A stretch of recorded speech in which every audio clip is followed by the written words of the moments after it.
இந்த டிஸ்கஷன் முடியும் போது நம்ம என்ன விஷயங்கள் எடுத்துகிட்டு போக போகிறோம் அப்படின்னு பார்த்தீங்கன்னா 2 விஷயம் ஃபோக்கஸ்டாக.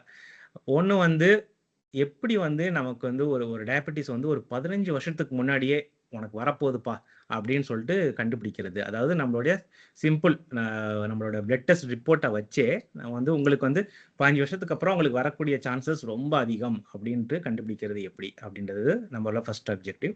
செகண்ட் அப்ஜெக்டிவ் வந்து இந்த மாதிரி இந்த டயபெட்டிஸ் வராமல் இருக்கிறது எப்படி, இல்லை வந்துருச்சுன்னா எப்படி வந்து பெஸ்ட்டாக மேனேஜ் பண்ணணும் அப்படின்றது வந்து நம்மளுடைய செகண்ட் அப்ஜெக்டிவ். இந்த 2 அப்ஜெக்டிவை நோக்கி தான் வந்து இன்னையோட டிஸ்கஷன் வந்து மோஸ்ட்லி இருக்க போகுது. ஓகேங்களா?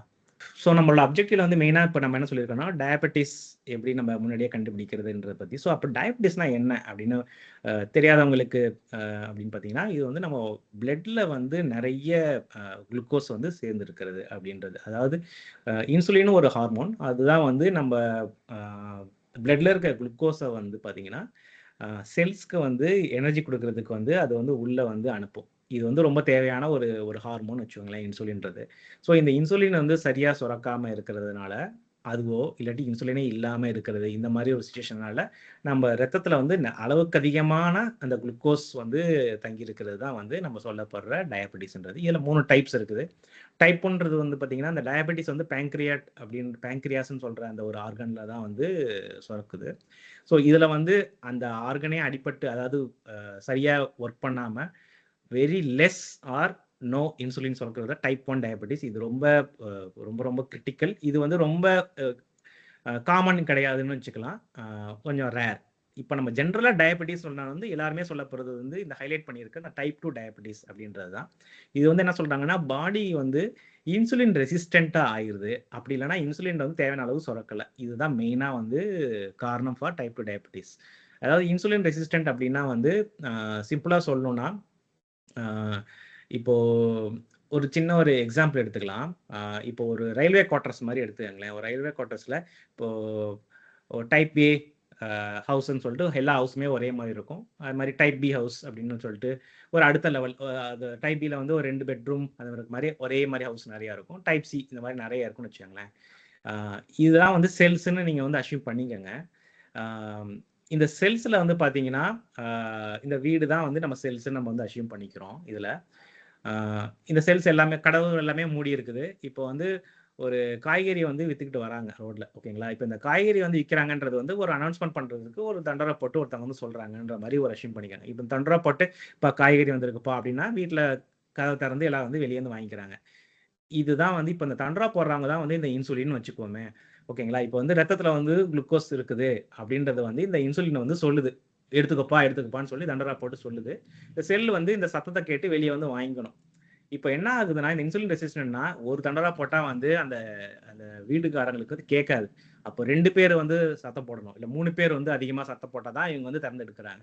இப்படி வந்து உருவப்படுத்திக்கலாம். இதுதான் வந்து இன்சுலின் ரெசிஸ்டன்ட். அதாவது கம்மியான இன்சுலின் இருக்கும்போது வந்து இந்த குளுக்கோஸை வந்து உள்ள வந்து செல் எடுத்துக்காது. நிறைய இன்சுலின் வந்தால் தான் வந்து எடுத்துக்கும். இதுதான் வந்து இன்சுலின் ரெசிஸ்டன்ட் சொல்ல வருது. இதை பற்றி இன்னும் கொஞ்சம் டீட்டெயிலாக நம்ம அடுத்த ஸ்லைட்ஸ்லாம் பார்ப்போம். ஜஸ்ட் இது ஒரு பேசிக் அண்டர்ஸ்டாண்டிங் இதை வச்சுக்கலாம்.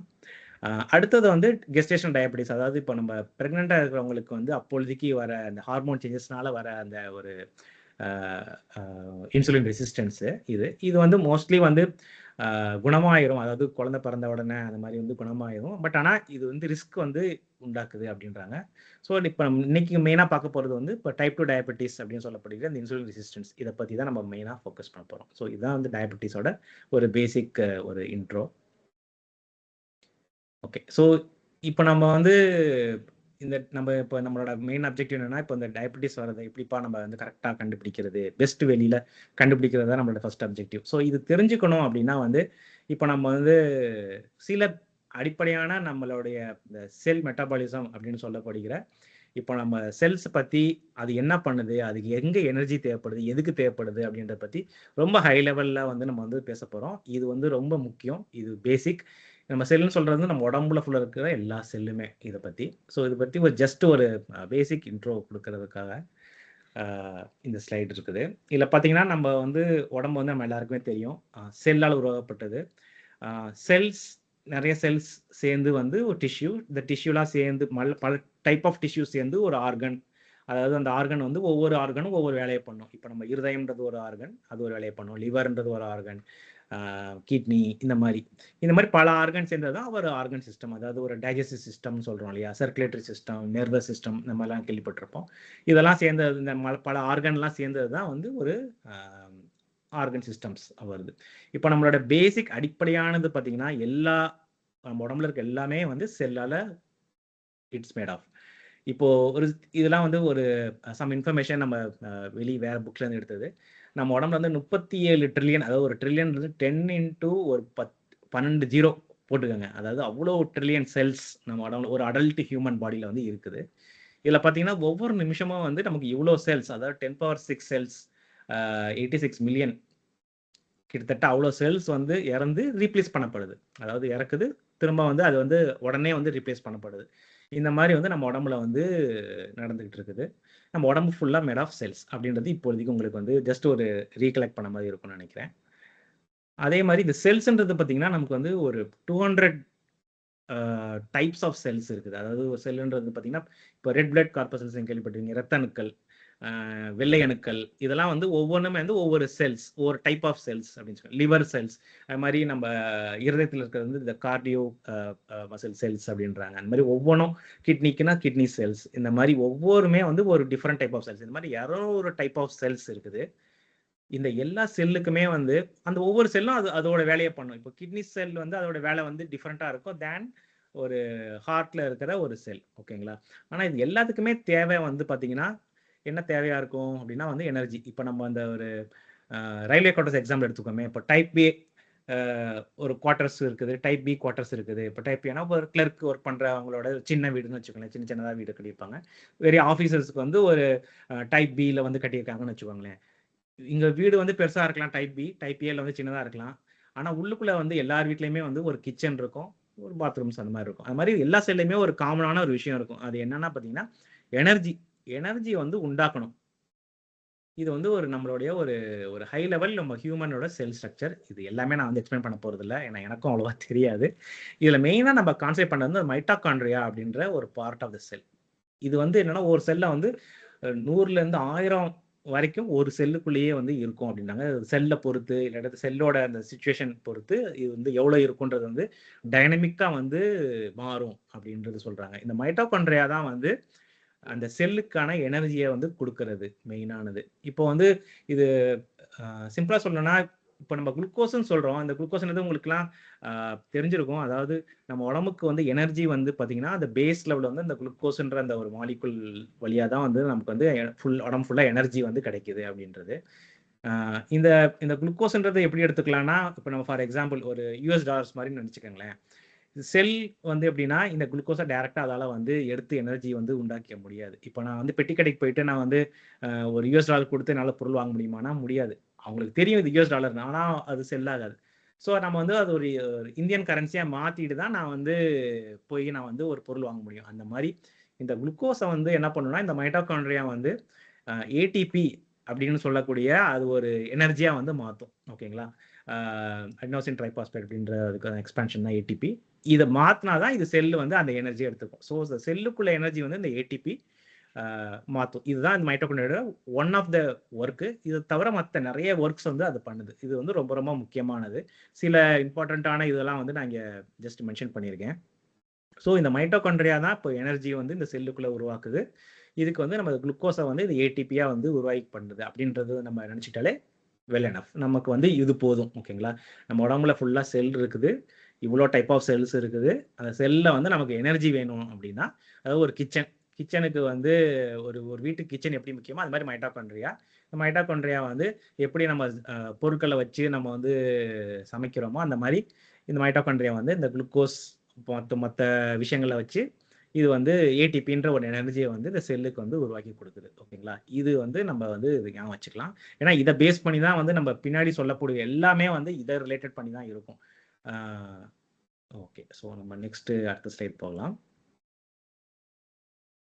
ஓகே, ஸோ இந்த இன்சுலின் ஹார்மோன் பற்றி நம்ம ஒரு ஹை லெவலில் சொல்லியிருந்தோம். இது இன்னொரு பிக்டோரியல் ரெப்ரசன்டேஷன் இன்டர்நெட் எடுத்திருந்தேன். இப்போ பார்த்தீங்கன்னா இது ஒரு செல் அப்படின்னு வச்சுக்கலாம். இது ஒரு செல்லு. இதில் பார்த்தீங்கன்னா இப்போ எனக்கு வந்து செல்லுக்கு வந்து நமக்கு தெரியும் இந்த மைட்டோகாண்ட்ரியான்னு இப்போ நம்ம ஜஸ்ட் பார்த்தோம். அதுக்கு வந்து எனர்ஜி ஏடிபி எனர்ஜி வேணும்னா குளுக்கோஸ் வேணும். இந்த குளுக்கோஸை வந்து டைரெக்டாக செல்லுக்குள்ளே வந்து அனுப்பாது. ஏன்னா வந்து அதுக்கு தெரியும் ஒரு சமயம் நிறைய வரலாம், கம்மியா வரலாம். ஸோ செல்லுக்கு வந்து சில மெக்கானிசம்ஸ் இருக்கு. வேணும்னா மட்டும்தான் அது வந்து அலோ பண்ணும், இல்லாட்டி அலோ பண்ணாது. ஸோ இதுக்கு வந்து உதவுறதா வந்து இந்த இன்சுலின்ற இந்த ஹார்மோன். இந்த இன்சுலின் வந்து என்ன பண்ணும்னா, இந்த இன்சுலின் ரிசெப்டார்ஸ்ன்னு சொல்லிட்டு இந்த செல்ல இருக்கும். இது வந்து இந்த இன்சுலின் இருக்குது அப்படின்றது தெரிஞ்சிச்சுனா தான், இத எடுத்துக்கிட்டு இது வந்து நம்ம குளுக்கோஸ் சேனல் அப்படின்னு சொல்லிட்டு ஒரு ஒரு மெக்கானிசம் இருக்கு செல்ல. இத வந்து ஆக்டிவேட் பண்ணி ஓப்பன் பண்ணி இது வழியா தான் வந்து இது ஒரு பிக்டோரியல் ரெப்ரசன்டேஷன் ஓகேங்களா? ஸோ இது வழியா குளுக்கோஸ வந்து உள்ள அனுப்பிக்கும். அதுக்கப்புறம் அது வந்து தேவையானது கிடைச்ச பிறகு இது வந்து குளோஸ் பண்ணிக்கும் குளுக்கோஸ் சேனல். இதுதான் வந்து ஒரு ஒரு ஹை லெவல். ஸோ இந்த இன்சுலின்ற இந்த ஒரு ஹார்மோன் வந்து எவ்வளோ இம்பார்ட்டன்ட் பாருங்க. இப்போ நம்ம பிளட்ல வந்து நெறைய குளுக்கோஸ் இருக்கலாம். செல்லுக்கு வந்து உண்மையே எனர்ஜி தேவைப்படலாம். ஆனா இத வந்து ஆக்டிவேட் பண்ணணும்னா இந்த இன்சுலின் வந்து தேவையான அளவு இன்சுலின் இருக்கணும். அதே மாரி இந்த இன்சுலின் இங்க இருக்கிறது வந்து இந்த செல்லுக்கு வந்து தெரியணும். ஓகேங்களா? இது தெரிஞ்சா தான் இது வந்து பெர்ஃபெக்ட்டா வந்து ஒரு ஒரு ஒரு ஹார்மோனியஸா வந்து இது நடக்கும். இப்ப நம்ம பேசினோம் இல்லையா? இப்ப டயபிட்டிஸ் அப்படின்றது இன்சுலின் ரெசிஸ்டன்ஸ் அப்படின்னா வந்து இது வந்து என்ன பண்ணும்னா, ஒரு இன்சுலின் இருந்தா வந்து இதுக்கு வந்து இது ஓப்பன் பண்ணிட்டு இருந்தது. இப்போ ஒரு இன்சுலின் இருந்தா அது ஓப்பன் பண்ணாது. Due to some reasons. அப்போ 2 இன்சுலின் இருந்தா ஓப்பன் பண்ணி அலோ பண்ணுது. இப்போ.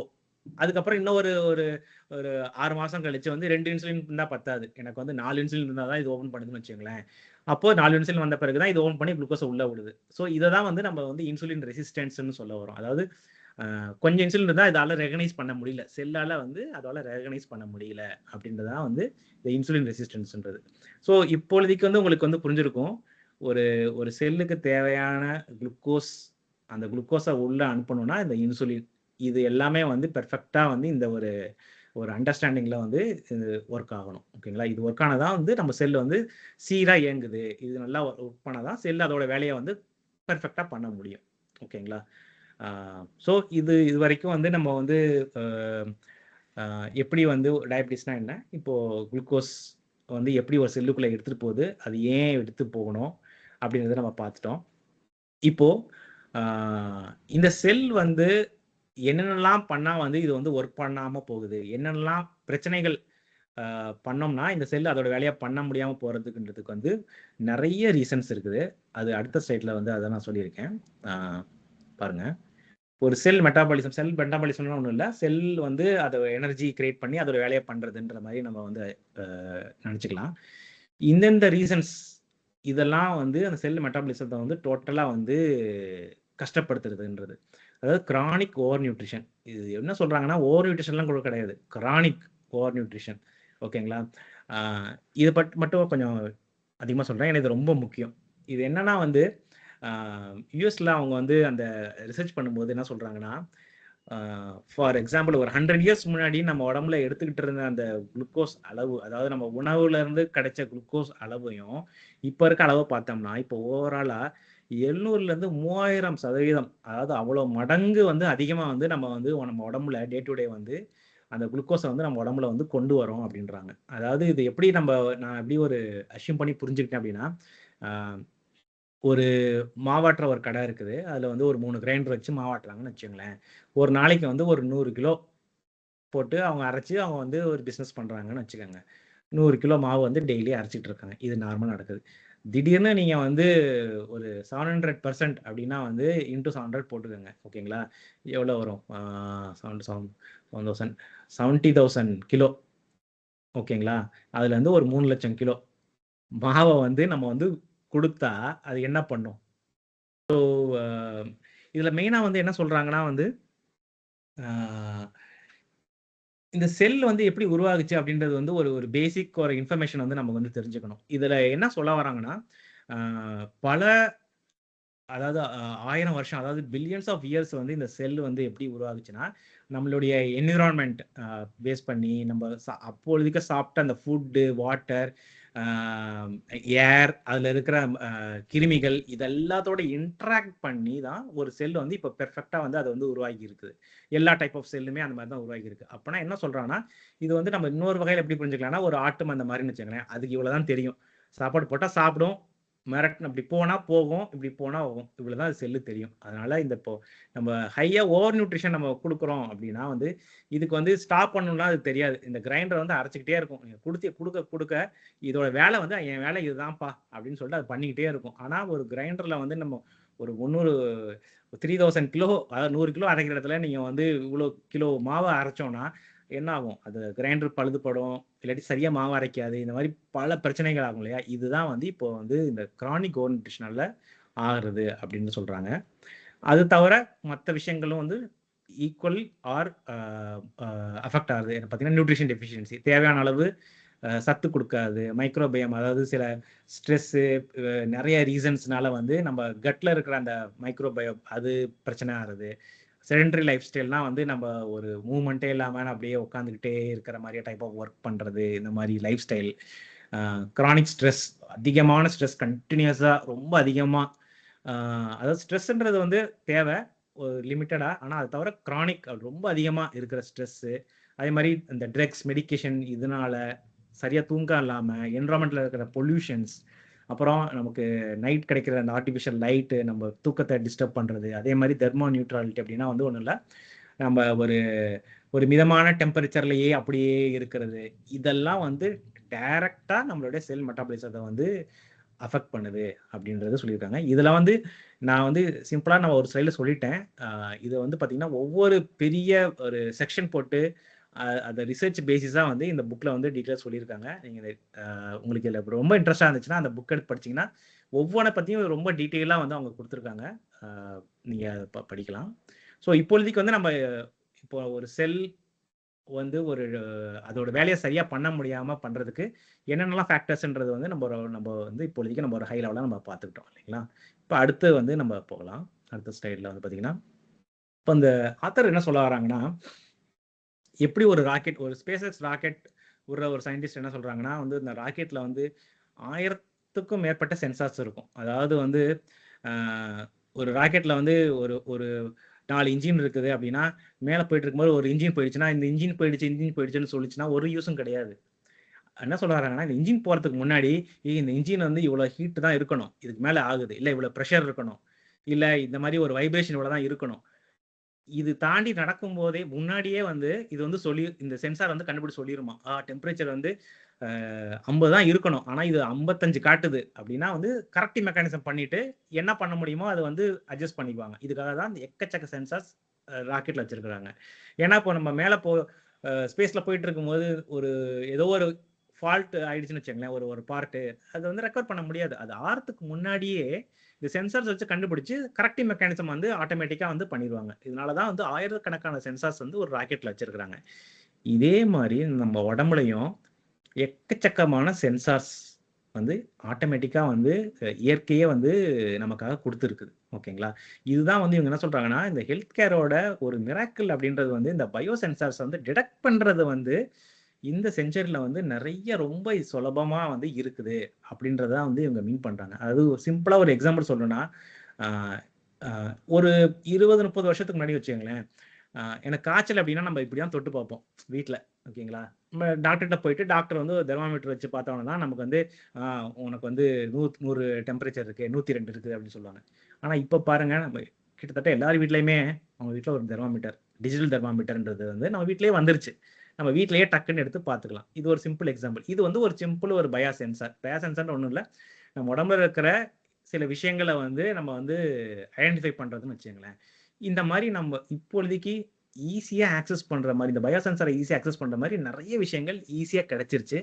இதை வந்து பெர்ஃபெக்டாக நம்ம வந்து யூஸ் பண்ணிக்கணும் அப்படின்றதான் வந்து இந்த ஆத்தர் வந்து சொல்ல வர்றது.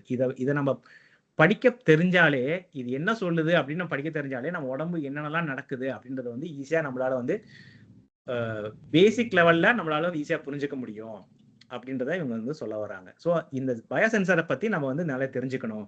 இப்போ டெம்பரேச்சர் எப்படி இருக்குன்னா, இந்த டெம்பரேச்சர்னா எவ்வளவு இருக்கணும், இது ஏன் வருது, இப்படி மாதிரி தெரிஞ்சுக்கிச்சுன்னா நமக்கு வந்து அடுத்த லெவலில் வந்து நம்மளால திங்க் பண்ண முடியும் அப்படின்றதான் வந்து இந்த ஆத்தர் வந்து சொல்ல வராங்க. ஸோ இந்த பயோ சென்சார்ன்றது வந்து ரொம்ப முக்கியம். ஸோ இதெல்லாம் வந்து ஒரு இம்பார்ட்டண்ட்டான ஒரு பயோ மார்க்கர்ஸ், அதாவது ஒரு டெஸ்ட் அப்படின்றத வந்து நம்ம வந்து வச்சுக்கலாம். ஓகேங்களா?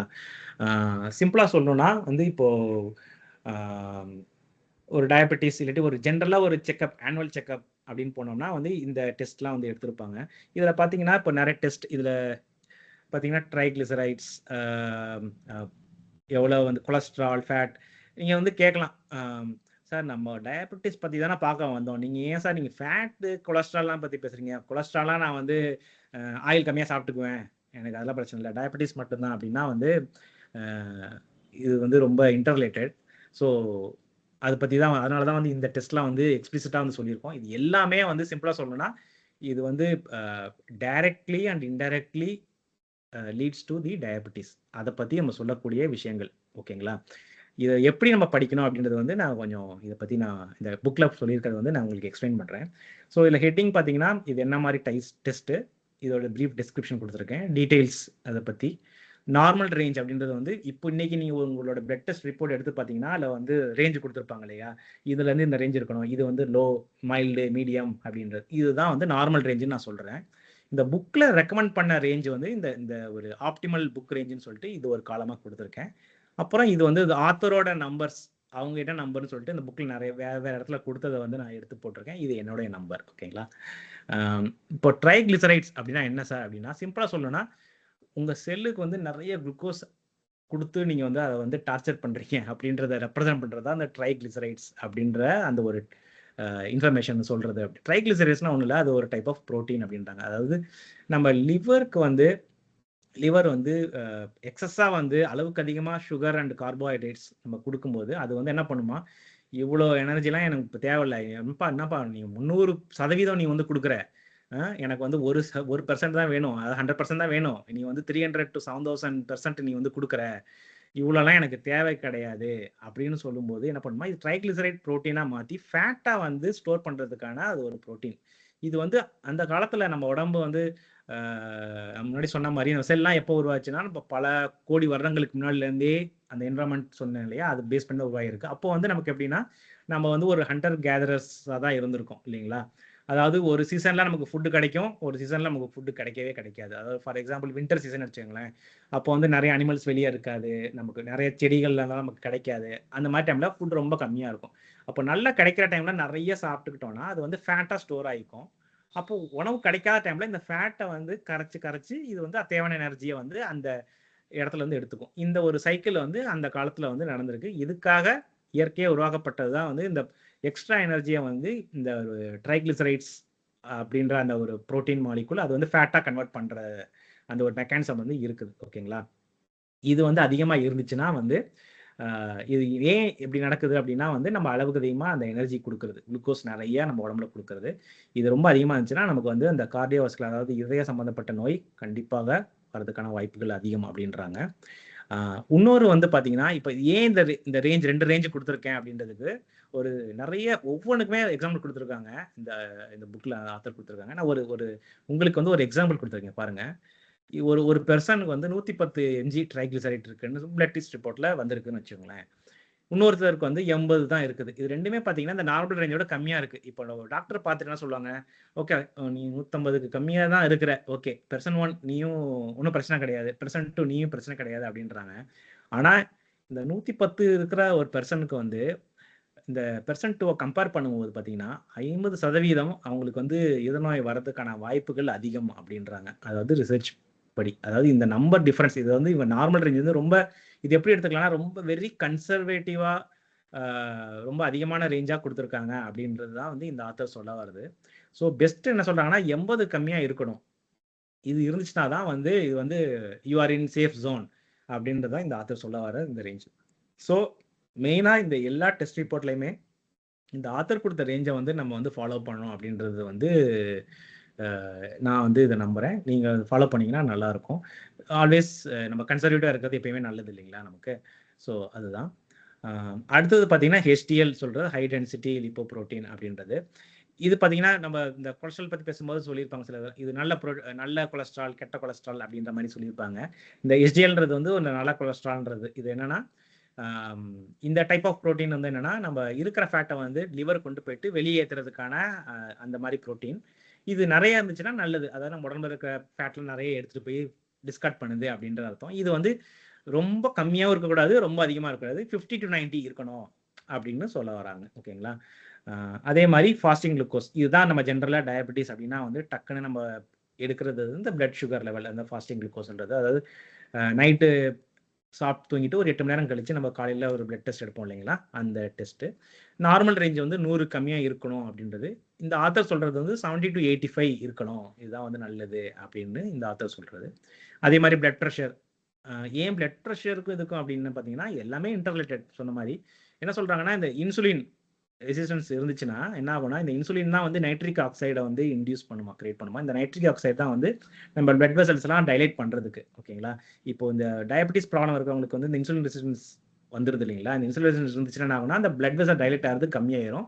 அப்போ அவங்களுக்கு ஆட்டோமேட்டிக்காக வந்து பிளட் ப்ரெஷர் வந்து அதிகமாக இருக்கும். ஓகேங்களா, ஸோ இதெல்லாம் வந்து அந்த ஒரு சிம்டம்ஸ், இதெல்லாம் வந்து ஒரு முக்கியமான பயோமார்க்கர்ஸ். ஓகேங்களா, எல்லாமே இன்டர் ரிலேட்டட். இது ரெண்டுமே ரேஞ்ச் ஒன்று தான் சொல்கிறாங்க. அதே மாதிரி ஃபேட் அப்படின்னு சொல்கிறது, இது வந்து பார்த்தீங்கன்னா இந்த நம்ம இடுப்பு அளவு இதை வச்சு சொல்கிறாங்க. 35 ஃபார் மென் அண்ட் 31.5 விமன் இருந்தால் பெஸ்ட் அப்படின்றது. இது எனக்கே கொஞ்சம் டவுட் தான், ஏன்னா சில ஹெரிட்ரி ஃபேக்டர்ஸ்னால சில உடம்பு ரேஞ்செல்லாம் கொஞ்சம் டிஃப்ரெண்ட்டாக இருக்கும். இது வந்து ஜஸ்ட் ஒரு ஒன் ஆஃப் த ஃபேக்டர்ஸாக நம்ம வந்து எடுத்துக்கலாம். ஓகேங்களா, ஸோ நமக்கே தெரியும் நம்ம வந்து நார்மல் பாடி ஸ்ட்ரக்சரில் இருக்கிறனா இல்லை அதிகமாக இருக்கிறனான்றது அந்த மாதிரி நம்ம நினச்சிக்கலாம். இதில் வந்து ஃபேட்னா நம்ம வந்து ஒரே டைப் ஆஃப் ஃபேட்ஸ் கிடையாது. இதில் வந்து 3 டைப் ஆஃப் ஃபேட் சொல்கிறாங்க. ஒன்று வந்து பார்த்தீங்கன்னா அண்டர் த ஸ்கின் சப்குட்டனே, அதாவது ஸ்கின்ல வந்து 3 லேயர்ஸ் இருக்கும், தெரிஞ்சிருக்கும். இப்போ எபிடெர்மிஸ், டெர்மிஸ், சப்குட்டிஸ் அப்படின்றது, அதாவது ஸ்கின்னுக்கு அடியில் ஒரு ஃபேட் உருவாகும். இது வந்து இயற்கையாக வந்து எல்லாருக்குமே வந்து இருக்கிறது. இது ரொம்ப நல்லது. இந்த சென்ஸ் நம்ம நிறைய சாப்பிட்ற அந்த ஃபேட்லாம் இங்கே ஸ்டோர் ஆகிக்கும், தேவையான போது எனர்ஜி எடுத்துக்கும். அந்த மாதிரி இதுக்கெல்லாம் வந்து ரொம்ப யூஸ்ஃபுல்லாக இருக்கும். இது வந்து குட் அப்படின்ற மாதிரி வச்சுக்கலாம் ஓரளவு. சப்குட்டினியஸ் ஃபேட் இது பிரச்சனை கிடையாது. இந்த விசரல் ஃபேட்ன்றது வந்து நம்ம ஆர்கன் மேலேயே இந்த குளுக்கோஸ் நிறையா வந்துடுது நம்ம உடம்புல. இது வந்து ஃபேட்டாக கன்வெர்ட் பண்ண ஆகிற மாதிரி சூழ்நிலையில் வந்து ஃபேட் ஸ்டோர் பண்ணுறதுக்குனே ஃபேட் செல்ஸ்னு ஒன்று இருக்குது. ஓகேங்களா, அது வந்து சில இடங்கள்ல நிறையா இருக்கும், அது நம்ம வேஸ்ட்டில் வந்து நிறையா இருக்கும் அப்படின்றாங்க. இதையும் தாண்டி நிறைய ஃபேட் வந்துச்சுன்னா அது எங்கே, இப்போ பீரோவை தாண்டி நம்ம வந்து ட்ரெஸ்ஸாக வாங்கி தள்ளணும்னா பீரோவில் வைக்க இடம் இல்லை. அப்போனா வேற எங்கெங்கே இடம் கிடைக்குதோ அங்கெல்லாம் வைப்போம் இல்லையா, அந்த மாதிரி இந்த ஃபேட் எங்கெங்கெல்லாம் கிடைக்குதோ போய் ஸ்டோர் பண்ணி வச்சுக்குது. ஓகேங்களா, அதெல்லாம் வெளியே கூட போக முடியல. அந்த மாதிரி நம்ம ஆர்கன்ஸை சுற்றி இந்த ஃபேட் படிகிறது தான் வந்து இந்த விசரல் ஃபேட் அப்படின்னு சொல்கிறாங்க. இது வந்து டேஞ்சரஸ் அப்படின்றாங்க. இது மாதிரி இருந்துச்சுன்னா வந்து என்ன பண்ணணும்னா, சில நிறைய இன்ஃப்ளமேஷன்ஸ் அந்த மாதிரிலாம் வந்து பிரச்சனைகளை வந்து உருவாக்க ஆரம்பிச்சிடும் அப்படின்னு நிறைய சொல்கிறாங்க. நம்ம இப்போதைக்கு வந்து இது தப்புன்ற மாதிரி உருவாக்கி புரிஞ்சுக்கோங்க. இதை கண்டுபிடிக்கணும்னா டெக்ஸா ஸ்கேன் அப்படின்றது பண்ணால் கண்டுபிடிக்கலான்றாங்க. ஆனால் அது தவிர சிம்பிளான விஷயம் வந்து நம்மளுடைய இடுப்போட அளவு பார்த்தாலே நமக்கு வந்து இது இருக்குதா இல்லையான்றது வந்து ஒரு இண்டிகேட்டர் அப்படின்ற மாதிரி சொல்கிறாங்க. அதே மாதிரி எக்டோபிக் ஃபேட், அதாவது இந்த ஆர்கனுக்கு வெளியே இருக்கிறத தவிர ஆர்கனுக்கு உள்ளே ஃபேட் ஃபார்ம் ஆகுதுன்னா ரொம்ப ஒஸ்டான சிச்சுவேஷன். ஓகேங்களா, இந்த மாதிரி ஃபேட் ஃபார்ம் ஆச்சுன்னா அதான் வந்து எக்டோபிக் டைப் ஆஃப் ஃபேட்ஸ் அப்படின்னு சொல்ல வராங்க.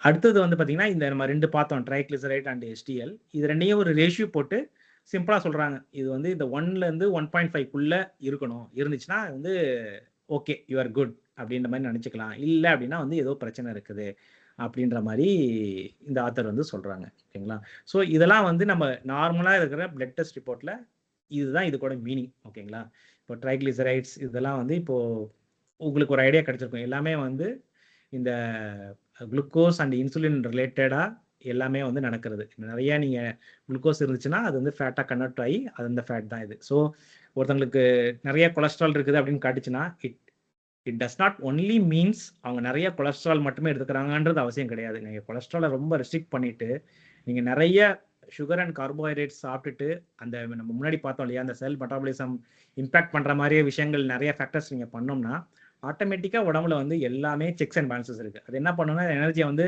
விட்டு கொடுத்துறாது, தள்ளி விட்டுறாது. உனக்கு இவ்வளோதான் தேவைப்படணும்னா வந்து நம்ம வெளியே அனுப்பிச்சிடாதான். ஏன்னா அதுக்கு வந்து தெரியாது, இது வந்து சேவ் பண்ணி வச்சுக்கோம். ஓகே உனக்கு நாளைக்கு தேவைப்படும்னு சொல்லி சேவ் பண்ணி வச்சுக்கோம். ஆனால் நம்ம வந்து அது கடைசி வரைக்கும் நம்ம யூஸ் பண்ணவே மாட்டோம். ஏன்னா நம்ம வந்து மாடர்ன் வேர்ல்டில் வந்து நம்ம வந்து இந்த ஃபேமின்றது வந்து நம்ம கேள்விப்பட்டதே கிடையாது. கரெக்டுங்களா, ஸோ இதெல்லாம் வந்து இதுதான் இப்பொழுதைக்கு நம்ம இருக்கிற ஒரு டிஃபால்ட் பயோமார்க்கர்ஸ், நம்ம ரெகுலராக டெஸ்ட் ரிப்போர்ட்டில் நம்ம பார்க்குற பயோமார்க்கர்ஸ். ஓகேங்களா, இப்போது ஓகே சார், நான் இந்த பிளட் டெஸ்ட் ரிப்போர்ட்டுக்கு இது டாக்டர்கிட்ட கொடுத்துட்டேன், டாக்டருக்கு இது இது இது வந்து நல்லாவே தெரியும். ஓகேங்களா, ஆனால் இதை பார்த்துட்டு வந்து ஓகே அப்படின்னு சொல்லிடுறாங்க. ஆனால் நீங்கள் வந்து முன்னாடியே கண்டுபிடிக்கலாம்னு சொல்கிறீங்களே, அது எப்படி அப்படின்றதுக்கு அதை பற்றி தான் இப்போ நம்ம பார்க்க போகிறோம். நம்ம ஜென்ரலாக என்ன பண்ணுவோம், இப்போ எனக்கு டயபெட்டிஸ் இருக்கான்ல அப்படின்னு பார்க்குறதுக்கு நம்ம வந்து ஒரு பிளட் குளுக்கோஸ் டெஸ்ட் ஒன்று எடுப்போம். பார்த்தீங்கன்னா, ஃபார் எக்ஸாம்பிள் ஒரு 2 வருஷம் 3 வருஷத்துக்கு முன்னாடிலாம் எனக்கு நார்மலா தான் காட்டிட்டு இருந்துச்சு. திடீர்னு பார்த்தீங்கன்னா, இந்த வருஷம் வந்து எனக்கு வந்து ப்ரீ டயபெட்டிஸ்ன்னு சொல்லுது. ஓகே, டாக்டர் சொல்றாங்க, "அப்பா நீ ப்ரீ டயபெட்டிஸ்ல ரேஞ்சில வந்துட்ட. கொஞ்சம் பார்த்து சாப்பிட்டுக்கோ. இந்த சுகர்லாம் கம்மி பண்ணிக்கோ, எக்சர்சைஸ் பண்ணு." டிஃபால்ட்டா சொல்றது. மோஸ்ட்லி மெடிகேஷன்ஸ் பிரிஸ்கிரைப் பண்ண மாட்டாங்க இந்த டைம்ல. அ அப்படின்னு சொல்லுவாங்க. ஸோ, இந்த ஆத்தர் என்ன சொல்றாங்கன்னா, "உனக்கு ப்ரீ டயபெட்டிஸ்ன்னு வந்துட்டாலே, நீ ஆல்ரெடி டேஞ்சர் ஜோனுக்கு வந்துட்ட. வரப்போற கிடையாது. வந்துட்ட" அப்படின்றாங்க. இத வந்து இத படிக்கும்போது எனக்கே வந்து கொஞ்சம் பயமா தான் இருந்தது. ஏன்னா, இவங்க ஏன் அப்படி சொல்றேன் அப்படின்னா வந்து, இன்னொரு டாக்டர் சொன்ன விஷயங்கள் சொல்றாங்க. அதாவது டயபெட்டிஸ்ன்றது நம்ம பார்க்குற அந்த டைப் 2 டயபெட்டிஸ். டயபெட்டிஸ்ன்றது வந்து டைப் 2 டயபெட்டிஸ தான் மீன் பண்றேன். ஸோ, இந்த டயபெட்டிஸ் வந்து பார்த்தீங்கன்னா, அ அ இது ஒரு ஒரு ரெப்ரசன்டேஷன். ஆ என்ன சொல்றாங்கன்னா, இப்போ நீங்க நார்மல் இருக்கிறது வந்து பார்த்தீங்கன்னா 80. இது வந்து ஒரு ஸ்லோப்ல வந்துட்டு இருக்கீங்க. இப்போ உங்க செல் வந்து பிரச்சனை ஆரம்பிச்சிருச்சு. இந்த மாரி பல வருஷங்கள் பிரச்சனையான பிறகு தான் உங்களுக்கு வந்து இந்த ரேஞ்சுக்கு வந்து பிளட் குளுக்கோஸ் வந்து காட்டும். இந்த ரேஞ்ச் உங்களுக்கு காட்ட ஆரம்பிச்சாலே நீங்க ஏற்கனவே இந்த மாரி ஒரு டேஞ்சரஸ் ஸ்லோப்ல வந்துட்டோம். ஓகேங்களா? அதாவது செல் வந்து நெறைய பார்ட் ஆஃப் த செல் வந்து அதோட வேலைய சரியா பண்ண முடியாம பிரச்சனைய தகராறு பண்ணி, பண்ணி, பண்ணி நம்ம உடம்பு தான் அதுக்கு என்னென்னலாம் பண்ண முடியுமோ ரெடி பண்ணி, அதோட முடியாம தான் இந்த 90 வந்து நிக்கிது. உங்க பிளட் குளுக்கோஸ் டெஸ்ட் இவ்வளோ சொல்லுதுன்னா, ஏற்கனவே பிரச்சனை ஆயிடுச்சு. ஸ்லோப்ல வந்துட்டோம். ஓகேங்களா? இதுக்கப்புறம் நீங்க வந்து இந்த நார்மலுக்கு போணும்னா, ரொம்ப கஷ்டம். அதாவது முடியாதுன்றது இல்ல. ஆனா ரொம்ப கஷ்டம். இங்க வந்துட்டீங்கன்னா, நீங்க வந்து ஏற்கனவே டேஞ்சர் ஜோன்ல இருக்கிறீங்க. வரப்போறீங்கன்றது கிடையாது. வந்துட்டீங்க அப்படின்றத தான் இவங்க வந்து சொல்ல வர்றது. இது ஏன் அப்படி சொல்றாங்க அப்படின்றத வந்து இன்னும் கொஞ்சம் டீட்டெயிலா வந்து போட்டிருக்கேன். ஸோ, இதுல வந்து மெயினா பார்த்தோம்னா, நம்ம முன்னாடி பார்த்ததுல வந்து நெறைய பயோமார்க்கர்ஸ் பார்த்தோம் இல்லைங்களா? இப்போ இந்த இதுல பார்த்தீங்கன்னா, triglycerides, fasting glucose, blood pressure இந்த மாரி நெறைய பார்த்தோம். இதுல ஒரு இந்த டயபெட்டிஸ் தகுந்த மாரி நம்ம எது முக்கியமா ஒண்ணு மிஸ் பண்ணோம் அப்படின்னு பார்த்தீங்கன்னா, அ அத பத்தி தான் இங்க பார்க்க போறோம். இப்போ இதுக்கு வந்து ஒரு சின்ன எக்ஸாம்பிள் உங்களுக்கு வந்து நான் குடுக்கணும்னு பார்க்குறேன். இப்போ ஃபார் எக்ஸாம்பிள் உங்களுக்கு வந்து ஒரு ப்ரமோஷன் கிடைச்சிருச்சு. உங்களுக்கு வந்து ஒரு சார் உங்களுக்கு 2 சிட்டிக்கு உங்களுக்கு வந்து ஆப்ஷன் இருக்குது. சிட்டி 1, சிட்டி 2 நீங்க செலக்ட் பண்ணிக்கங்கன்னு சொல்றாங்க. ஓகேங்களா? நீங்க வந்து பார்க்குறீங்க. இந்த 2 சிட்டில எப்படி cost of living, temperature, climate condition, மத்த பொல்யூஷன் இது எல்லாமே பார்க்குறீங்க. 2 சிட்டியுமே கிட்டத்தட்ட எல்லாமே ஒண்ணா இருக்கு. உங்களால டிசைடே பண்ண முடியல. 2மே ஈக்குவலன்ட் அப்படின்ற மாரி ஒரு சிச்சுவேஷன். சரி, ஓகே. இன்னொன்னு யோசிக்கிறீங்க. ஓகே. இதுல வந்து ஒரு கிரைம் ரேட் எங்க கம்மியா இருக்குமோ, நம்ம அந்த சிட்டிக்கு ஏன் போக்கூடாது? அதுதான் பெஸ்ட்டுன்ற மாரி நீங்க மைண்ட்ல செட் பண்ணிட்டீங்க. அ அந்த மாரி நீங்க வந்து இன்ஃபர்மேஷன் எடுத்து பார்க்குறீங்க. உங்களுக்கு வந்து இது கிடைக்குது. ஓகே. சிட்டி ஏல வந்து கிரைம் ரேட் வந்து பார்த்தீங்கன்னா 2%. சிட்டி பில வந்து 3% கிரைம் இருக்குது. சரி, ஓகே. நான் சிட்டி ஏக்கு தான் போறேன் அப்படின்ற மாரி மைண்ட்ல செட் பண்ணிட்டீங்க. ஓகேங்களா? ஏன்னா இது கிரைம் ரேட் கம்மியா இருக்குது. இதுதான் நம்ம இப்பொழுதைக்கு வரைக்கும் பார்த்த அந்த பயோமார்க்கர்ஸ். அதாவது குளுக்கோஸ் அப்படின்றது வந்து ஒரு ரெஃபரன்ஸ்க்கு நான் குடுத்துருக்கேன். ஆ இப்படின்னு சொல்லி முடிவு பண்ணிட்டீங்க. இப்ப நீங்க உங்க ஃப்ரெண்ட் கிட்ட போய் கேட்குறீங்க. "எப்பா நான் இதெல்லாம் இந்த பாராமீட்டர்ஸ்லாம் வச்சு பார்த்தேன். இதுல வந்து கிரைம் ரேட் 2% தான் இருக்குது. சிட்டி ஏ. சிட்டி பி வந்து அதிகமா இருக்குது. அப்ப நான் இதுதான் எடுத்துக்க போறேன்." அப்படின்னுங்க. உடனே உங்க ஃப்ரெண்ட் வந்து ஒண்ணு சொல்றாரு. "சரிப்பா நீ கிரைம் ரேட் பார்த்த. அதுல வந்து எவ்ளோ லா என்ஃபோர்ஸ்மென்ட் ஆஃபீசர்ஸ் இருக்காங்கன்றது பார்த்தியா?" அப்படின்னு கேட்டோனே நீங்க போய் அத பார்க்குறீங்க. ஃபார் சம் ரீசன் சிட்டி ஏல வந்து 20% அதாவது போலீஸ், வாட்ச்மேன், மால் செக்யூரிட்டி இந்த மாரி வந்து 20% ஆஃப் த பாப்புலேஷன் வந்து இந்த லா என்ஃபோர்ஸ்மென்ட்ல இருக்கிறாங்க. சிட்டி பில வந்து பார்த்தீங்கன்னா 2% தான் இருக்கிறாங்க. ஓகேங்களா? இப்போ வந்து இத பார்த்த உடனே உங்களுக்கு வந்து என்ன தோணும்? சிட்டி ஏல வந்து இந்த 2% வர வைக்கிறதுக்கு 20% பேர் வந்து லா என்ஃபோர்ஸ்மென்ட்ல இருக்கணும் அப்படின்னா, ஏதோ ப்ராப்ளம் இருக்குது சிட்டி ஏல. ஆனா சிட்டி பில பாருங்க 2% தான் இருக்கிறாங்க. ஆனா அத வச்சே 3% தான் இருக்குது. அப்போனா சிட்டி பி வந்து மச் மச் பெட்டர் அப்படின்ற மாரி இந்த கிரைம் ரேட்ட பொறுத்து உங்களுக்கு வந்து எப்படி தோணுதோ, அதே மாரி நம்ம மிஸ் பண்ண விஷயம் என்னன்னா, நம்ம குளுக்கோஸ தான் பார்த்தோம். நம்ம பிளட் குளுக்கோஸ் நம்ம பிளட்ல இருக்கிற எவ்வளோ குளுக்கோஸ்ன்னு தான் பார்த்தோமே ஒழிய, எவ்வளவு இன்சுலின் இருக்குன்றது நம்ம வந்து ஒரு ஜெனரல் டெஸ்ட்ல வந்து நம்ம பார்க்கறது கிடையாது. அப்படின்றது தான் வந்து இந்த ஆத்தர் சொல்ற ஒரு மிக முக்கியமான ஒரு விஷயம். இந்த ஒரு முக்கியமான பயோமார்க்கர் தான் வந்து மிஸ் பண்றோம். அப்படின்றது தான் இந்த ஆத்தர் சொல்றாங்க. முன்னாடியே சொன்ன மாரி, ஆ டயபெட்டிஸ்ல வந்து பார்த்தீங்கன்னா, 6 ஸ்டேஜஸ் இருக்குது அப்டின்றாங்க. ஓகேங்களா? நான் ஏன் முன்னாடி வந்து இந்த ப்ரீ டயபெட்டிஸ் தான் வந்து ரொம்ப டேஞ்சர் அப்டின்னு சொன்னேன்றதுக்கு வந்து இப்போ வந்து இந்த அ இந்த ஒரு டேபிள் பார்த்தீங்கன்னா உங்களுக்கு புரிஞ்சிரும். ஆ இதுதாங்க 6 ஸ்டேஜஸ் இந்த டாக்டர் சொல்றது. இதுல பார்த்தீங்கன்னா, 1 ஸ்டேஜ் இது கொஞ்சம் ரொம்ப முக்கியம். இத கொஞ்சம் கவனிங்க. இதில் ஃபர்ஸ்ட் ஸ்டேஜ் எப்படி பார்த்தீங்கன்னா after introduction of sugar load, அதாவது நல்ல சாப்பிட்டோம் அப்படின்னு வச்சுக்கோங்களேன். இந்த மாதிரி சாப்பிட்ட பிறகு நம்ம குளுக்கோஸ் லெவல் வந்து நார்மல் ரேஞ்சில் இருக்குது. அதாவது இதில் சொல்கிற நார்மல் எல்லாமே வந்து நம்ம இப்போ பிளட் டெஸ்ட்டில் இருக்கிற நார்மல், இந்த புக்கில் சொல்கிற நார்மல் கிடையாது. இதில் நம்ம இப்போ மருத்துவ உலகத்தில் சொல்கிற நார்மல்னு வச்சுக்கலாம். இதில் இருக்கிற நார்மல் இருக்குது. ஆனால் இன்சுலின் லெவல் வந்து ஒரு 30 மினிட், 60 மினிட்ஸ், 120 மினிட்ஸ் அப்படி வரும்போது வந்து டக்குன்னு ஷூட் அப் ஆகிட்டு அதுக்கப்புறம் வந்து கம்மியாயிருது. இதுதான் வந்து ஃபர்ஸ்ட் லெவல் அப்படின்னு சொல்கிறாங்க. ஓகேங்களா? இப்போ அடுத்த லெவல் வந்து பார்த்தீங்கன்னா டூரிங் ஃபாஸ்டிங், அதாவது சாப்பிடாம இருக்கும்போது இல்லாட்டி ஒரு குளுக்கோஸ் டெஸ்ட் எடுக்கிற டைமில் அப்பயும் குளுக்கோஸ் லெவல் நார்மலாக இருக்குது.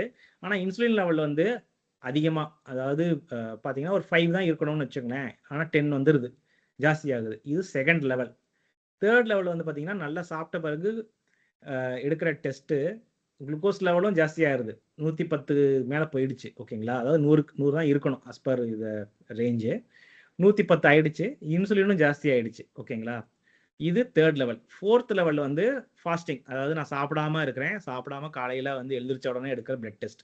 இதில் வந்து 90, அதாவது ப்ரீ டயபெட்டிஸ்ன்னு சொல்கிற அந்த ரேஞ்சு பக்கத்தில் வந்துட்டோம் அப்படின்னா வந்து இது குளுக்கோஸ் லெவல் ஜாஸ்தியாக இருக்குது, இன்சுலினும் ஜாஸ்தியாக இருக்குது.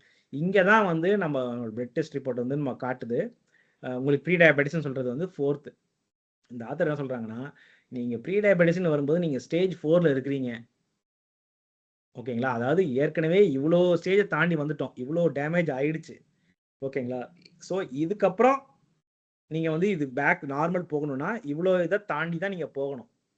அதனால தான் வந்து ஏற்கனவே இந்த ப்ரீ டயபெட்டிஸ் வந்துட்டோனாலே வந்து நம்ம வந்து நிறைய பிரச்சனை ஆயிடுச்சு, ஆக போகிறது கிடையாது, ஆயிடுச்சு. அப்போ அதுக்கு என்ன பண்ணணுமோ நீங்கள் அதை பண்ணணும் அப்படின்றது வந்து இவங்க சொல்ல வராங்க. அடுத்த ஸ்டேஜ் வந்து புக்கில் எக்ஸ்பிளைனாக கொடுக்கல, பட் நான் தேடி இது எடுத்தது. இது பார்த்தீங்கன்னா இப்போ ஃபாஸ்டிங் இருக்கும்போது வந்து ஜாஸ்தியாக போகிறது, அதிகமாக போகிறது, அதாவது டயபெட்டிஸ் ரேஞ்சை தாண்டி போகிறது. ஓகேங்களா? இது ரொம்ப டயபெட்டிஸ் ஆகிடுச்சு அப்படின்றவங்களுக்கு வந்து இந்த மாதிரி சுச்சுவேஷனில் வந்து அவங்க இருப்பாங்க. 6ன்றது வந்து இன்னும் ரொம்ப ஒஸ்ட்டு. அதாவது எந்த லெவலுக்கு போயிருந்தா இந்த இன்சுலின் பேங்க்ரியாஸே அதோட வேலையை செய்ய முடியாமல் அந்த செல்லே பாதிக்கப்பட்டு, பேங்க்ரியாஸும் செல்லு தானே இருக்குது, அந்த செல்லும் ஒர்க் பண்ணாமல் அப்போ இன்சுலினே சுரக்காம அந்த லெவலுக்கு போகிறது ரொம்ப ஒஸ்டான ஒரு ஸ்டேஜ்னு வச்சுக்கலாம், ஸ்டேஜ் 6. ஓகேங்களா? இந்த மாதிரி 6 ஸ்டேஜஸ் இருக்குது. ஸோ இப்போ நம்ம புரிஞ்சிருப்போம். இப்போ நம்ம வந்து ஒரு டயபெட்டிஸ் வரப்போகுதா இல்லையான்றது நம்ம குளுக்கோஸை மட்டும் பார்க்கக்கூடாது, நம்மளோட இன்சுலின் லெவலையும் நம்ம ரொம்ப ரொம்ப முக்கியம், அதை நம்ம பார்க்கணும். இது ரெண்டையும் சேர்த்து வச்சு நம்ம பார்த்தா தான், அந்த 2 பயோமார்க்கர்ஸையும் சேர்த்து வச்சு பார்த்தா தான் நமக்கு வந்து உண்மையான நிலவரம் வந்து நமக்கு வந்து தெரிய வரும் அப்படின்றது தான் வந்து இப்போ இதில் வந்து சொல்ல வருது.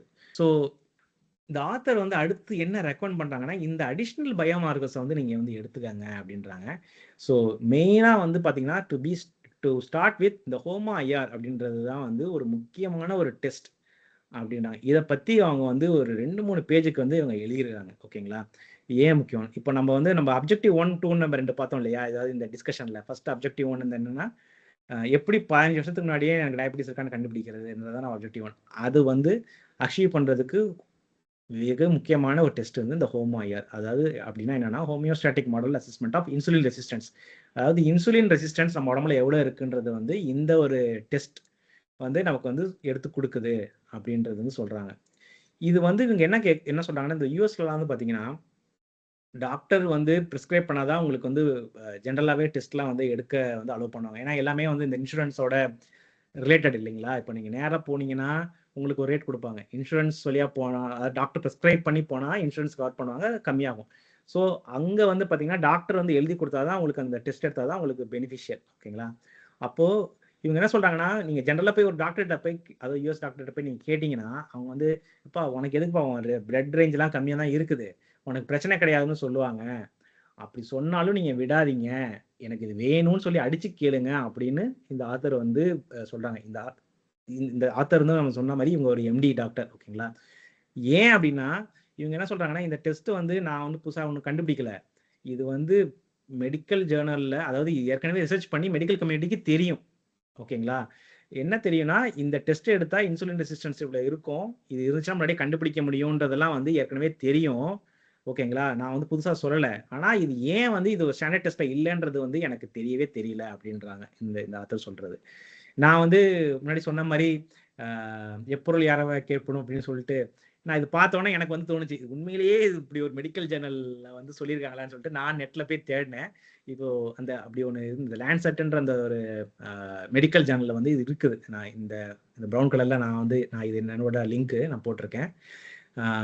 உண்மையிலேயே இந்த டெக்ஸ்ட் அப்படியே வந்து இந்த இந்த ரிசர்ச் பேப்பர்ல வந்து இருக்குது. ஓகேங்களா? இதுல வந்து டெஃபினிஷன் இந்த புக்லயே சொல்லியிருக்க டெஃபினிஷன் பார்த்தீங்கன்னா, என்ன சொல்றாங்க இத படிச்சீங்கன்னா ஒரு மாதிரி புரியும் புரியாத மாதிரி இருக்கும். அவங்களே டிரான்ஸ்லேஷன் கொடுத்துருக்காங்க இந்த ஆத்தர்.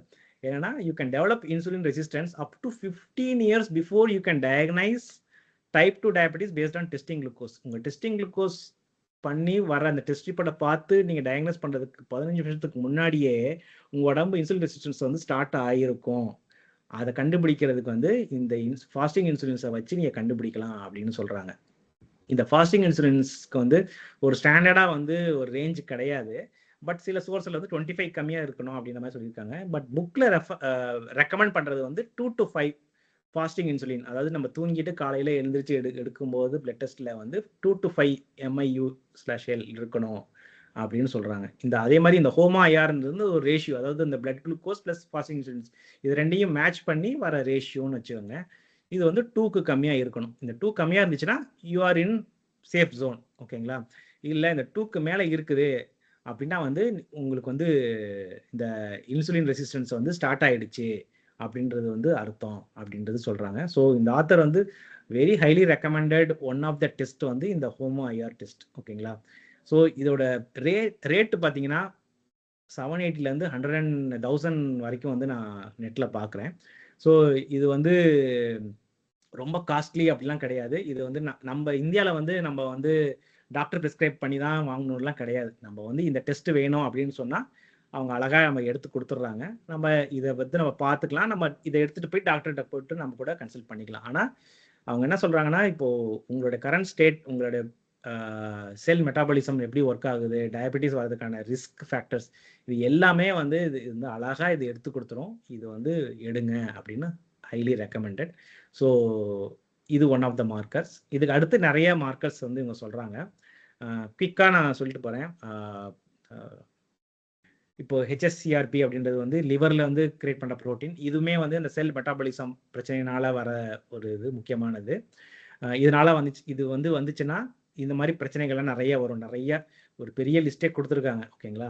இந்த மாதிரி பிரச்சனைகள்லாம் வரும். இதுக்கு ரேஞ்ச் வந்து இது 0.3 கம்மியாக இருக்கணும். அதே மாதிரி HbA1c இது டிஃபால்ட்டாக நம்ம ஸ்டாண்டர்ட் டெஸ்ட்டில் வந்து கொடுத்துருப்பாங்க. இது வந்து லாங் டேர்ம், அதாவது நம்ம உடம்புல வந்து ரொம்ப நாளாக எவ்வளோ பிளட் சுகர் இருக்குன்னு கண்டுபிடிக்கிறதுக்கு ஒன் ஆஃப் தி ஒரு டெஸ்ட் அப்படின்னு வச்சுக்கலாம். அதாவது ஆர்பிசி, அது ஒவ்வொரு செல் நம்ம சொல்லியிருக்கோம் இல்லையா, 200 டைப் ஆஃப் செல். இது மாதிரி இந்த ஆர்பிசின்றது வந்து one of the type of cell. இதோட வாழ்நாள் பார்த்தீங்கன்னா 90 days to 120 days.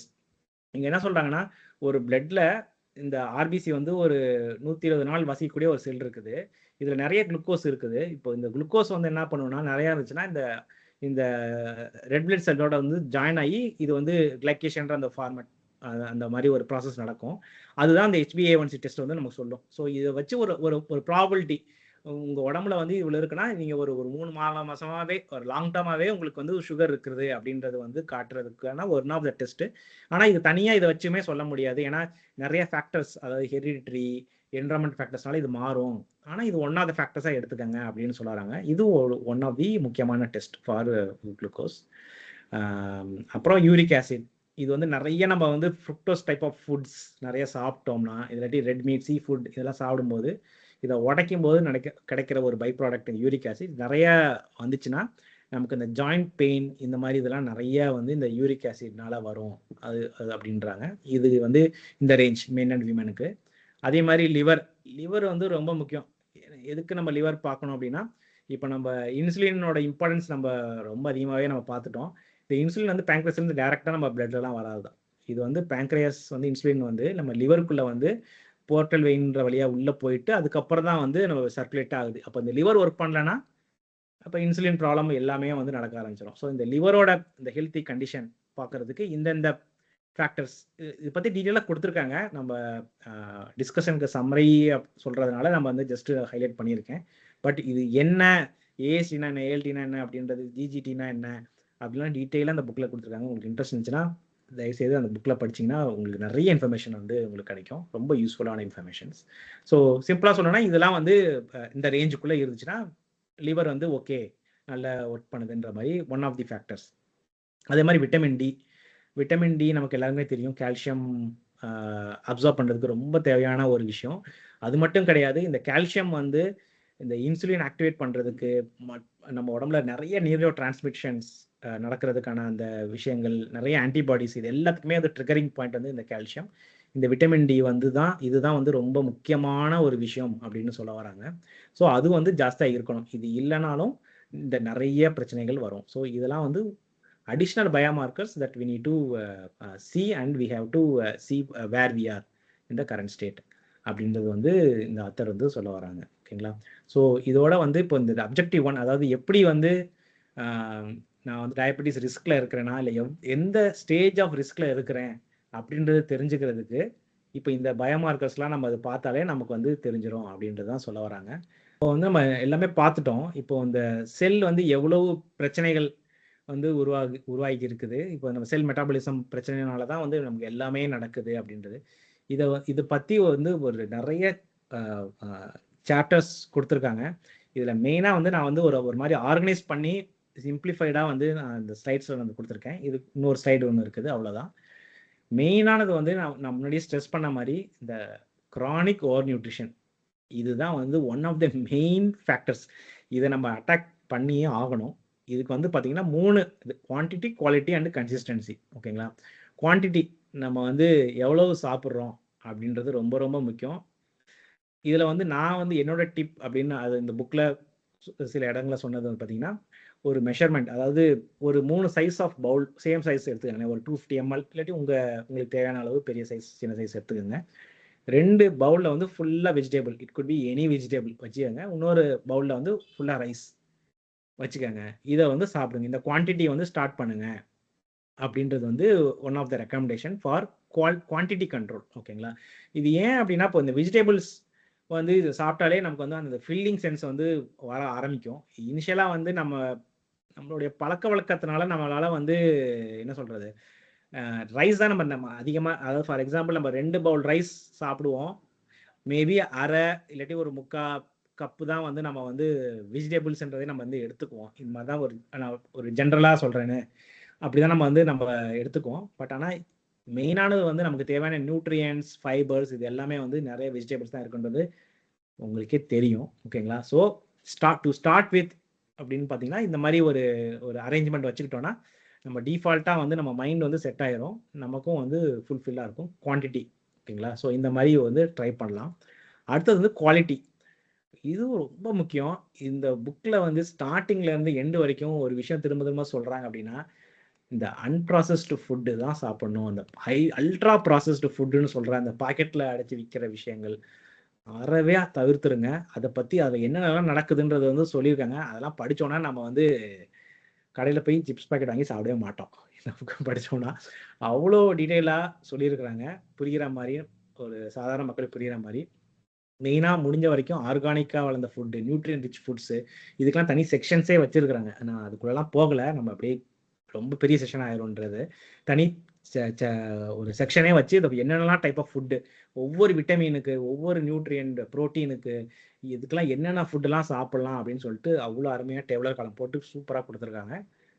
நீங்கள் அதை பார்த்தீங்கன்னா புரியும், இல்லாட்டி உங்களுக்கே வந்து தேடினாலே உங்களுக்கு கிடைச்சிரும். ஸோ மெயினாக வந்து தெரிஞ்சுக்கிறது அன்ப்ராசஸ்ட் ஆர்கானிக் நியூட்ரியன் ஃபுட் தயவு செய்து சாப்பிடுங்க. அதே மாதிரி மீல்ஸ் ஸ்டார்ட் பண்ணும்போது அவங்க என்ன ரெக்கமெண்ட் பண்ணுறாங்கன்னா, இப்போ நம்ம சாப்பிட்ட உடனே நம்ம நிறைய கார்போஹைட்ரேட் டைப் ஆஃப் ஃபுட்ஸ் தான் நம்ம சாப்பிட்றோம் இல்லையா, அதாவது நம்ம ஜென்ரலாக தமிழ்நாட்டில் டக்குன்னு நம்ம வந்து அதில் வந்து குளுக்கோஸ் வந்து நம்ம உடம்பு வந்து ஷூட் அப் ஆயிடுது. ஸோ இதை அவாய்ட் பண்ணுறதுக்கு என்ன சொல்கிறாங்க அப்படின்னா வந்து ப்ரோட்டீன், ஃபேட் இல்லாட்டி ஃபைபரை வந்து ஃபஸ்ட்டு ஸ்டார்ட் பண்ணுங்கள். சாப்பிடும்போது அது வந்து ஓரளவு வந்து இது வந்து கண்ட்ரோல் பண்ணும் அப்படின்னு ஹைலி ரெக்கமெண்டிங்.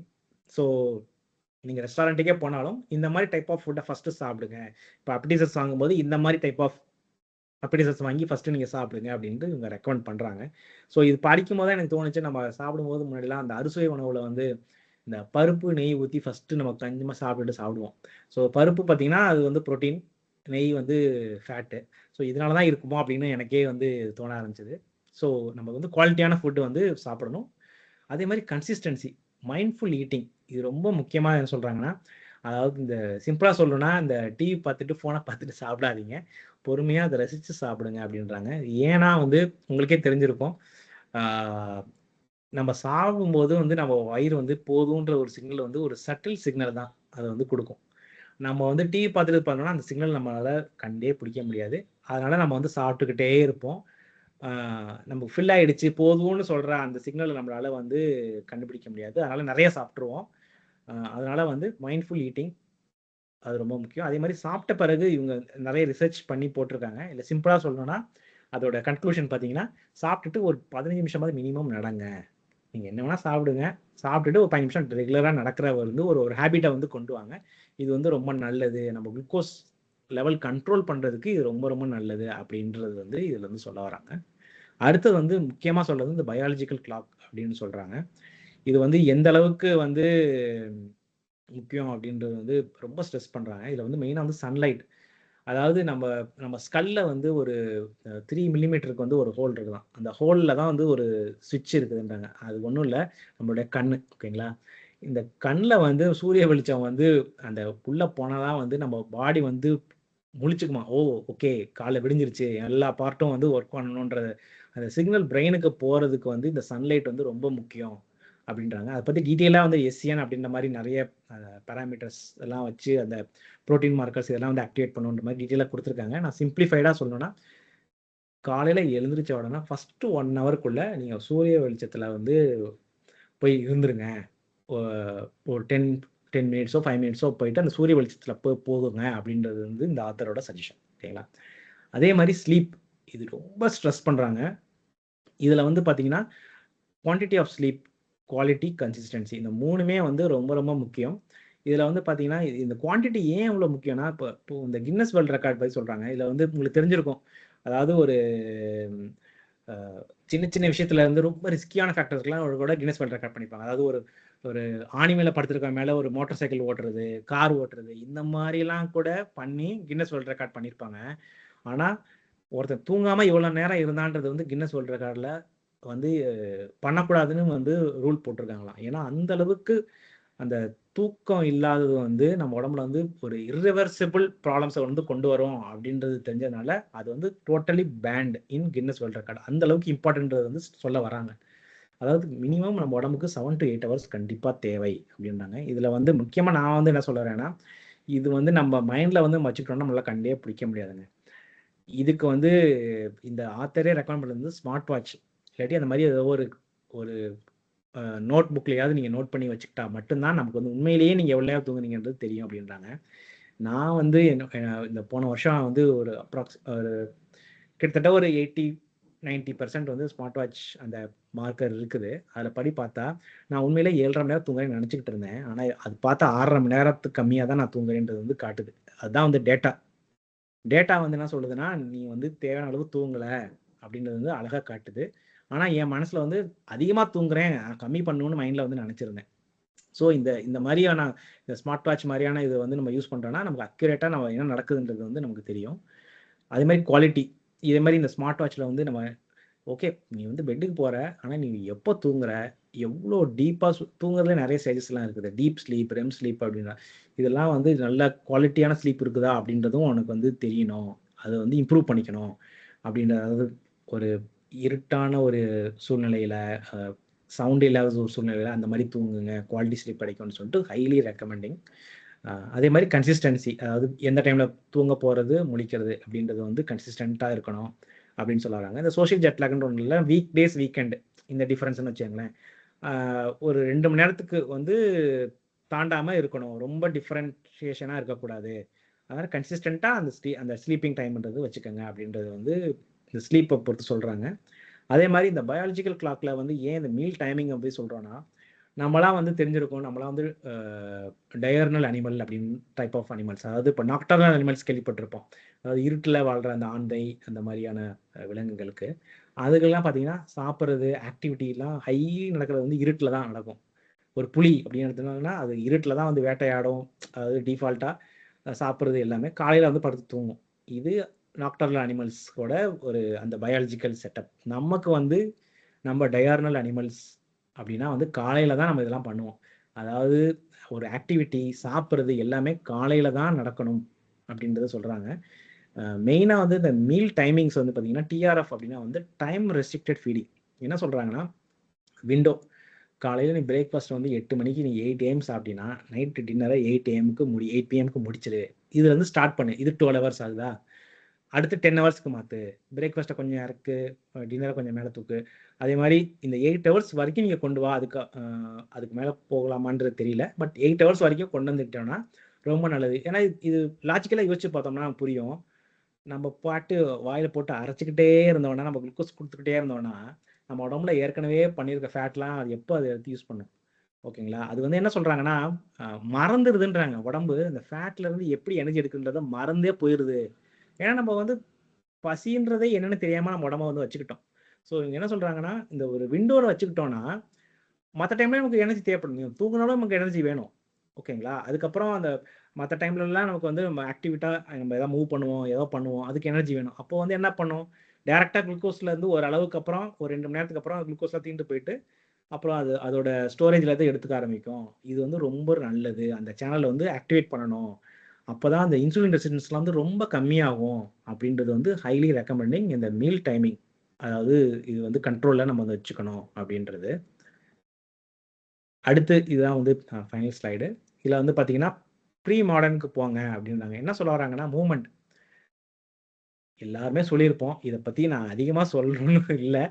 அதாவது நிறைய நம்ம வந்து நடக்கணும். அதாவது ஒரு ஒரு மெடிசன் கண்டுபிடிச்சிட்டாங்க அல்சைமருக்கு 50% உங்களுக்கு எஃபெக்டிவாக இருக்கும்பா அப்படின்னு ஒரு மெடிசன் கண்டுபிடிச்சாங்கன்னா அதுதான் வந்து நியூஸ் பேப்பரில் ஹெட்லைனில் வரும். டாப்பாக வந்து அந்த மெடிசன் விற்கும். ஆனால் அந்த ஒரு மெடிசன் வந்து ஒரு வாக்கிங் அப்படின்னா யாருமே பண்ண மாட்டேங்கிறாங்க அப்படின்றது ஆத்தர் வந்து சொல்கிறாங்க. ஏன்னா அந்த அளவுக்கு வந்து ரொம்ப முக்கியம் இந்த நடக்கிறது அப்படின்றது.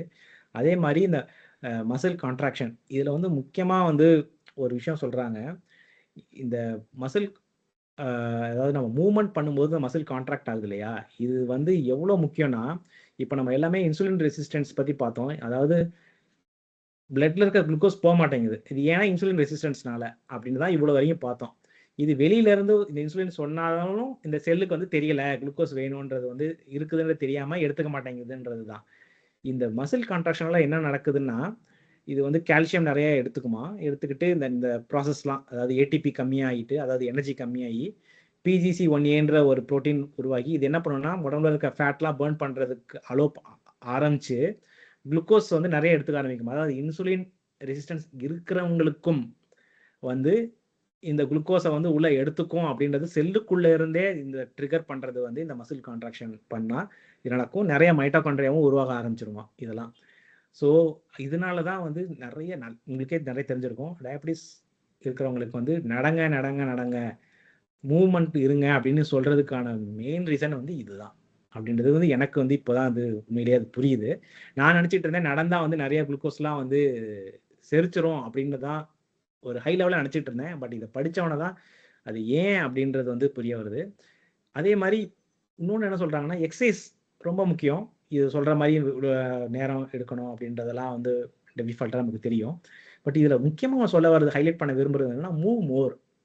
என்ன சொல்ல வராங்கன்னா இதுவும் ரிசர்ச் பண்ணி வச்சுருக்காங்க. என்னென்னா ஒரு 4 டைப் ஆஃப் குரூப்பாக பிரிச்சுக்கிட்டு ஒருத்தவங்களுக்கு ஒரு குரூப்புக்கு பார்த்தீங்கன்னா எக்ஸசைஸாக எதுவும் கிடையாது. ஓகேங்களா? இன்னொரு குரூப்புக்கு பார்த்தீங்கன்னா பிரேக்ஃபாஸ்ட் லஞ்ச் டின்னர் முன்னாடி 20 நிமிஷம் வந்து ஜாகிங் பண்ணி விட்டு பண்ணுறது.